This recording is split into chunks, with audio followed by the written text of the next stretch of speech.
Your address separates you from everyone else in the world.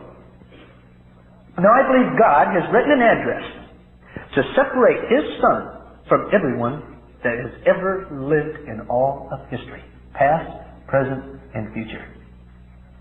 You could also call this the great drama. When I give this talk at Christmas, I call it the Christmas drama, leading up to the birth of Jesus. It makes a tremendous message. Any Christmas banquet you speak at, anything, either for evangelism or just to build up the Christians.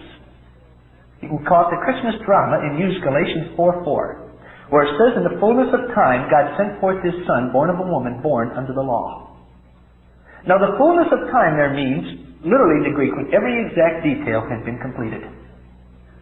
When every exact detail had been completed, God sent forth His Son. Now what are some of these details? Well, you have prophecy and then historical preparation.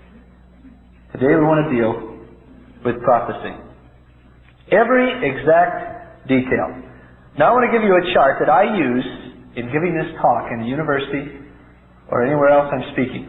And I draw the diagram out when I'm talking to somebody individually after I've gone through the 4 laws with them, shared my testimony, and they still say, well, I just can't believe Jesus Christ, the Son of God.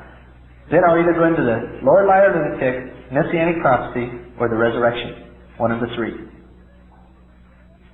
These are just a few of 60 major prophecies and 200 some ramifications of them. All fulfilled in one individual, God writing an address to identify one man. Let's look at these. First one, we go back to Genesis 3:15. And there it says that one of the identifications of the Messiah, in fact in the Talmud it uses the word Messiah, as you will see when you read this chapter. It says that his identification is that he would be from the seed of a woman. Now this is the only man that is ever referred to as the seed coming from the seed of the woman. Everybody else is the seed of the man. But in this case, it's the seed of the woman. Then we go down to recorded time in Genesis 9:26 and following. In Genesis 10:2, up to there. Noah had 3 sons. Ham, Shem, and Japheth. Ham, Shem, and Japheth. Now all the nations in the world can be traced back to one of these 3 people, ethnologically. Now God eliminates 2/3 of the nations in the world when it says that this man would be through the lineage of Shem. 2/3 of the nations of the world were eliminated. Now we go down to Genesis 12:17 and 22. God called a man out of the Ur of the Chaldees by the name of Abram. Because he believed God and trusted in, you might say, the prophecies, he was called Abraham. What God did through Abraham was this, is that he called Abraham out and made him a special race, the Jews. His descendants would be the Jews. And what God did was eliminate all the other races in the world except for one, the Jews. Abraham had 2 sons in Genesis 17 and 21, Isaac and Ishmael. And now God eliminates 50% of the line of Abraham, of the race of the Jews, of the lineage of Shem, of the seed of the woman. Now Isaac, we find in Genesis 28 and Numbers 24, had 2 sons, Jacob and Esau. Now God eliminates 50% of the line of Isaac. And says that this man will be identified because he will come through the line of Jacob. Now any math major will start seeing the probability building up. Then in Genesis 49:10, it narrows it down further. Jacob had how many sons? 12. Each one became a Jewish tribe, or a Hebrew tribe. And now God eliminates 11/12 of the descendants of Jacob. And says that this man will come through the tribe of Judah. The tribe of Judah. Shiloh there, as you will see when you read the chapter, is a reference to the Messiah. And then we go to Isaiah 11, verses 1 and 2. Within the tribe of Judah there were many family lines. And now God eliminates all the family lines of the tribe of Judah of the lineage of Jacob, of the line of Isaac, of the race of the Jews, of the lineage of Shem, of the seed of the woman. It says that this man will be through the family line of Jesse. Now we go down to 1 Chronicles 7, 2 Samuel 7. In the family line of Jesse, there were many houses. Jesse had 8 children. And now God eliminates 7/8 of the family line of Jesse. It says that this man will not only be of the seed of the woman, the lineage of Shem, the race of the Jews, the line of Isaac, the line of Jacob, the tribe of Judah, the family of Jesse, but it would be through the house of David. Then we go down to around 1012 BC in Psalm 22. Another characteristic of this man is that his hands and his feet would be pierced, as in crucifixion. Hands and his feet would be pierced. This was written around 800 years before crucifixion was put into effect in a Jewish province.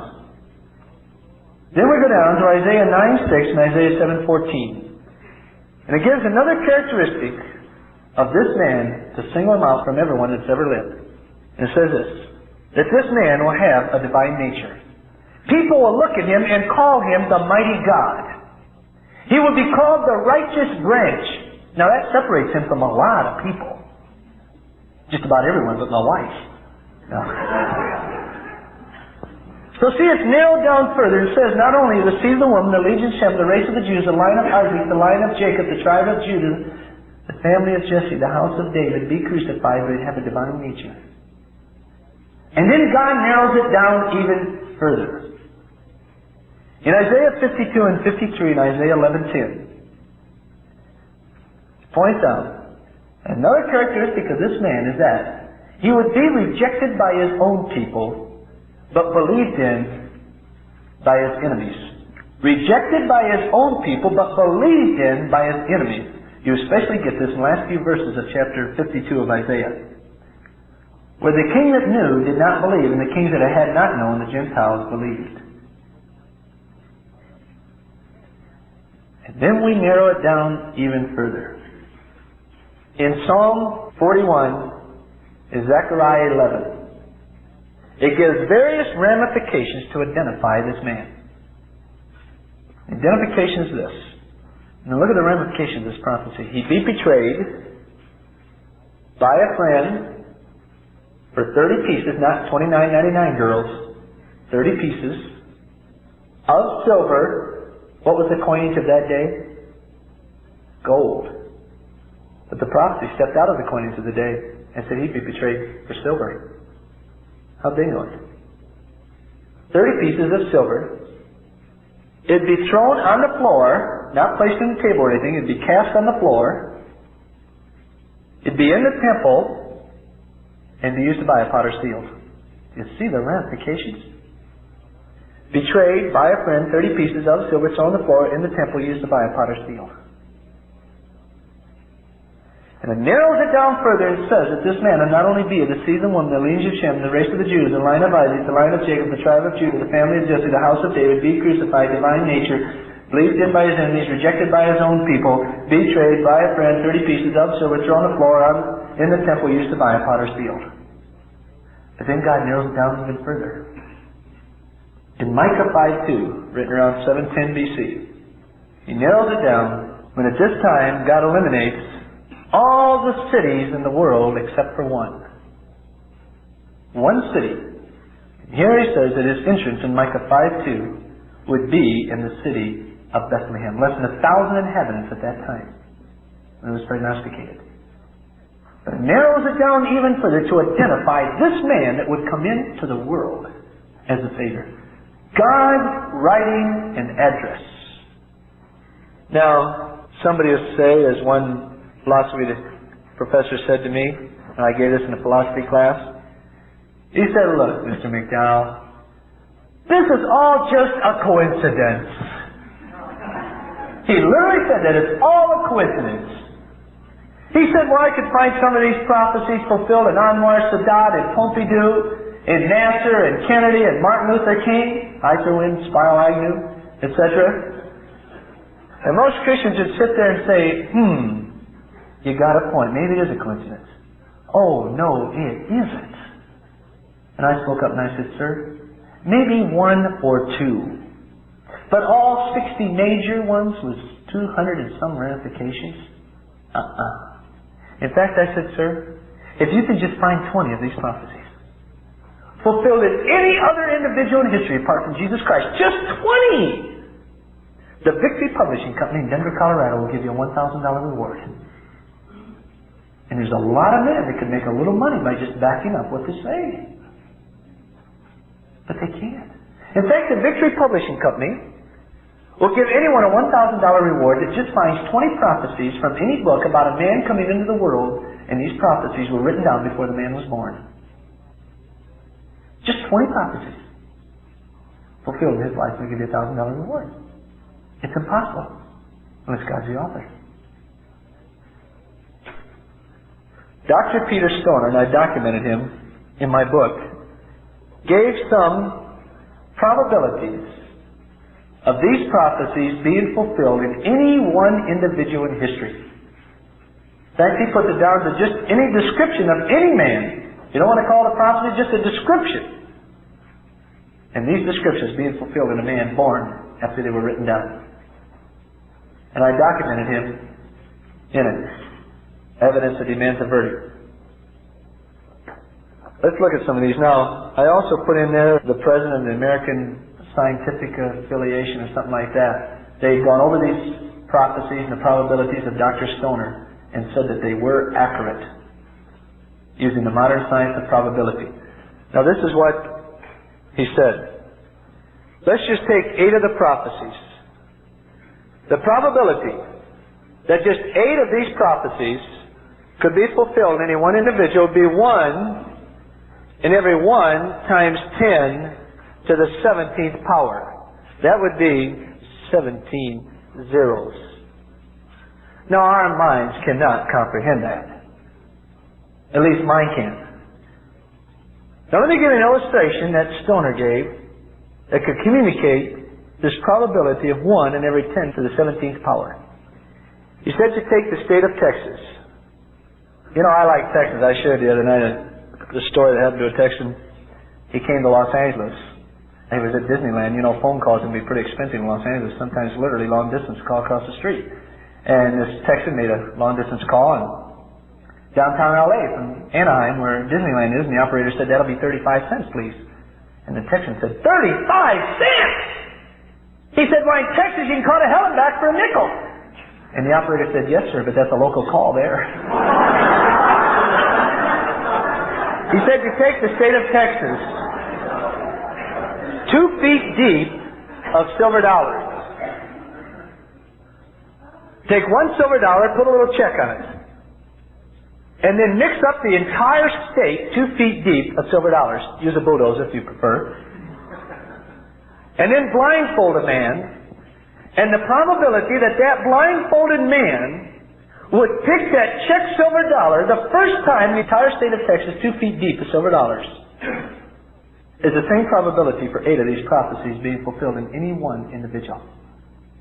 No wonder the Victory Publishing Company offers a $1,000 reward. It's sure bet. Let's look at 48. 48 of these prophecies being fulfilled in any one individual. It would be 1 in every 1 times 10 to the 157th power for just 48 of these prophecies. Now, let me give you an illustration that will communicate the probability of 1 in every 1 times 10 to the 157th power. An inch line of electrons. To count those electrons in an inch line, at counting 250 minutes with your eyes open, would take you 19 million years. Now, take a cubic inch of electrons. To count the electrons in a cubic inch at 250 minutes with your eyes open would take you 19 million years times, not plus, times 19 million years times 19 million years just to count them with your eyes open. Now take one of those electrons, put a little check on it, and then throw it back in. You don't have to mix it up, just throw it back in. This illustration is from Dr. Stone. Now, take that guy we left blindfolded down in Texas.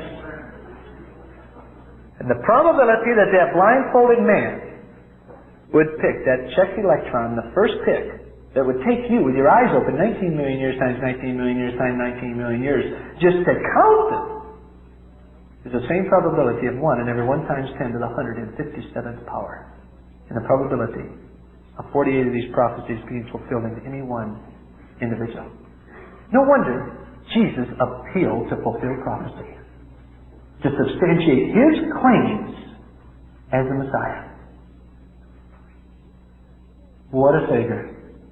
We have nothing to be ashamed of. God never called us to shelve our brains. But our minds were created to work in harmony with our hearts. Because my heart cannot rejoice in what my mind rejects.